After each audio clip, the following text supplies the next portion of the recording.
যারা বলেন দোয়া কবুল হয় না, দেখেন নিজেদের সাথে মিলে কিনা। এই 5টা শর্ত যদি পাওয়া যায়, মুহূর্তেই আপনার দোয়া আরশে যে নক করবে। 1 নম্বর শর্ত আকলুল হালাল, হালাল খাওয়া। কি খাওয়া? আমরা দুইটাই খাই, হালালও খাই হারামও খাই। বেশি খাই কোন?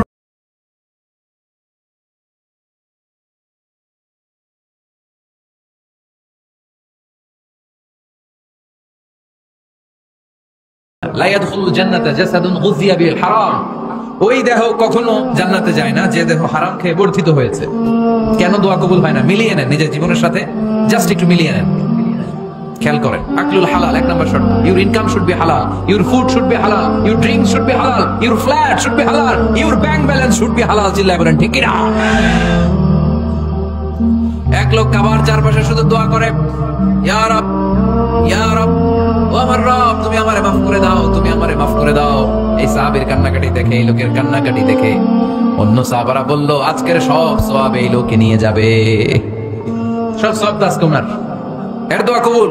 আল্লাহর হাবিব বললেন, ওয়া মাতা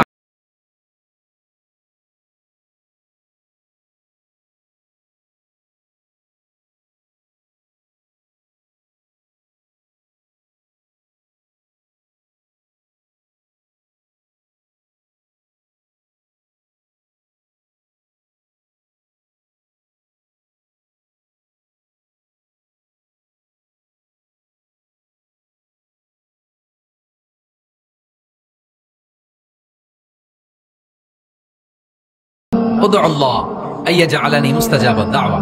ও নবী, আপনি তো দোয়া করলে কবুল হয়, আপনি একটু আমার জন্য দোয়া করেন, আল্লাহ যেন আমারে মুস্তাজাবুদ দাওয়া বানিয়ে দেয়। কি বানিয়ে দেয়? মুস্তাজাবুদ দাওয়া মানে কি জানেন? যিনি চাইতে দেরি, কবুল হতে দেরি হয়। আল্লাহর হাবিব বললেন, ইয়া সাআদ, হে সাআদ, আতিব মাতআমাক তাকুন মুস্তাজাবুদ দাওয়া।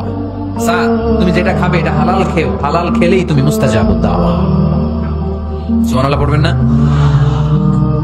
আকলুল হালাল শারতুন লিকবুলি দুআ, দোয়া কবুলের প্রথম শর্ত। হারাম খেয়ে দোয়া করলে ওই দোয়া কখনো কবুল হবে।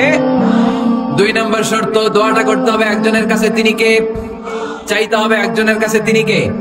মসজিদে যে আল্লাহর কাছে চাইলেন, দরবারে যে বাবার কাছে চাইলেন, দোয়া কবুল কবুল হবে? হবে? চাইতে হবে একজনের কাছে, তিনি কে? অন্য কোথাও যেন আমরা না চাই। মাজারে যে যাওয়া যায় না, মাজার জিয়ারতের জন্য যাবেন, যে সালাম দিবেন, নিজের জন্য দোয়া করবেন, কবরে শুয়ে থাকা লোকটার জন্য দোয়া করবেন। ওখানে কিছু চাওয়া যাবে? চাইবেন কার কাছে? 2টা গেল শর্ত। 3 নাম্বার, ইয়াকিন থাকতে হবে যে আমার দোয়াটা কবুল হচ্ছে। যখন দোয়া করবেন আপনার এই বিশ্বাস থাকতে হবে, আমার রব আমার ফরিয়াদ শুনছে, তিনি আমার কথা শুনতে পাচ্ছে, আমি চাওয়া মাত্রই তিনি সব দিয়ে দিতে পারে, এবং আমার রব আমাকে ফিরাবে না, তিনি দিবেনই। এরকম ইয়াকিন থাকতে হবে। উদু আল্লাহ ওয়া আনতুম মুকিনুনা বিল ইজাবা, এমন ভাবে দোয়া করো যে তুমি সুনিশ্চিত এই দোয়া কবুল হবেই। এই নিশ্চয়তা নিজে নিজে নিয়ে নেবেন। আল্লাহর উপর ভরসা কম আমাদের, এই ভরসা জাগে না, যারে উনি দিবেনই নিশ্চিত আমি। আপনি নিশ্চিত হলে পেয়ে যাবেন নিশ্চিত। আপনার মধ্যে যদি সন্দেহ হয় রে কবুল হয় না, না হয়, ওই দোয়া জীবনও কবুল হবে না, ঠিক কিনা? 4 নম্বর শর্ত, আসসালাতু আলা রাসূলিল্লাহ, আল্লাহর হাবিব সাল্লাল্লাহু আলাইহি ওয়াসাল্লামের উপর দুরূদ পড়া। কুল্লু দুআ মাহজুব মাওকুফুন বাইনাস সামাই ওয়াল আরদ, আমরা যা দোয়া করি সব আকাশ জমিনের মাঝখানে পেন্ডিং হয়ে থাকে। মা লাম ইউসাল্লা আলাইহি, আল্লাহর হাবিব বললেন যতক্ষণ না আমার উপর দুরূদ শরীফ পড়া হয়। আওয়াজ করে সবাই পড়েন সাল্লাল্লাহু আলাইহি ওয়াসাল্লাম। আল্লাহর হাবিব সাল্লাল্লাহু আলাইহি ওয়াসাল্লামের উপর দুরূদ না পড়লে ওই দোয়া কঠিন কালে আল্লাহ কবুল করেন। আকাশ জমিনের মাঝখানে পেন্ডিং। মেসেজ করেছেন আপনার বন্ধুকে, আপনার মোবাইলে টাকা নাই, মেসেজটা কি হয়ে থাকে? পেন্ডিং, তাই না? যখনই টাকা ঢুকাবেন সাথে সাথে সেন্ট, আপনার সব দোয়া পেন্ডিং হয়ে আছে আকাশ। আজকে দুরূদ করে দিবেন, সব সেন্ট, মুআল্লাক, সব ঝুলে থাকে। মাহজুবুন মুআল্লাকুন বাইনাস সামাই ওয়াল আরদ, মনে থাকবে ভাইরা? 5 নাম্বার সর্বশেষ শর্ত হলো মুওয়াফাকাতুদ দুআ বিদ দাওয়াব। শুধু দোয়ায় কাজ হয় না, দোয়ার সাথে মাঝে মাঝে দাওয়ারও দরকার আছে না নাই? দোয়াও লাগবে, দাওয়াও লাগবে, ঠিক কিনা?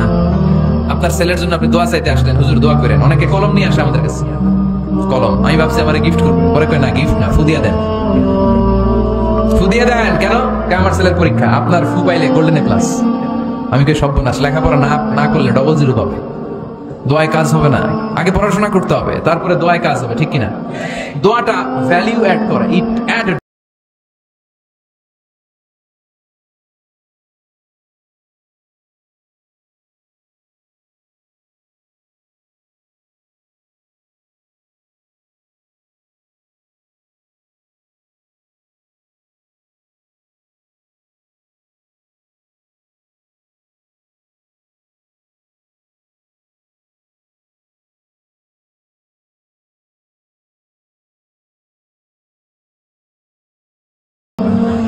বিয়া তো করি নাই। বিশ্ব হুজুর বললেন আগে বিয়েটা তো করবি, তারপরে না সন্তান। তো বিয়ের পর্বটা তো সারো, তবেই না সন্তান পাওয়া যাবে, ঠিক কি না? দোয়ার সাথে দাওয়া লাগে। আল্লাহর হাবিব সাল্লাল্লাহু আলাইহি ওয়াসাল্লামের আঙ্গুলে একবার বিচ্ছু পোকা কামড় দিল, প্রচন্ড ব্যথায় বিশ্বনবী কাতরাচ্ছেন, রেগে গেলেন আর বললেন, ও বিচ্ছু, মানুষও চিনোস না, নবীও চিনোস না, কোথায় কামড় দিবি, জায়গা পেলি না। কিন্তু বিশ্বনবী ব্যথা পাচ্ছেন। আমাদের আয়েশাকে বললেন রাদিয়াল্লাহু তাআলা আনহাকে বললেন, লবণের পানি নিয়ে আসো, গরম দাও, ঢালো। উনি আরাম পাচ্ছেন আর সূরা ইখলাস পড়ে ফু দিতে লাগলেন, ফাতিহা পড়ে ফু দিতে লাগলেন। গরম পানি ঢালা শেষ, ফু দেওয়া শেষ, আঙ্গুলের ব্যথাও। দেখছেন কি কম্বিনেশন? দোয়াও লাগে, সাথে সাথে কি লাগে? দাওয়াও লাগে। দোয়া আর দাওয়া দুইটার সমন্বয়ে আপনাকে সফলতা দিবে কে? সফলতা একজনই দেয়, তার নাম জোরে বলতে হবে, তিনি কে? ব্যবসা যদি মন্দা থাকে, ব্যবসায় সফল হতে চান, সফলতা এনে দিবে কে? বিসিএস পরীক্ষা দিচ্ছেন, রিটার্নে পাশ করেন না, পাশ করায় দিবে কে? বিয়ের ব্যবস্থা হচ্ছে না, ব্যবস্থা করে দিতে পারে কে? পাসপোর্ট জমা দেয়া, হুজুর ভিসা লাগে না, হুজুর কিচ্ছু করতে পারবে না, করতে পারে একজন, চিল্লায় বলেন তিনি কে? এজন্য বিপদে আপদে সব সময় আমরা ভরসা রাখবো আমাদের আল্লাহ রাব্বুল ইজ্জা ওয়াল জালালের উপর। আল্লাহর কাছে আমরা বেশি বেশি চাইবো। আল্লাহ ছাড়া কারো দরবারে আমরা হাত পাতি না, চিল্লায় বলেন ঠিক কি না? আমরা ফকির একজনের দরবারে, ঘাটে ঘাটে আমরা ফকির হইতে রাজি না, আমরা একজনের দরবারে ফকির। দরবারটা কার? দোয়া একটা শিল্প।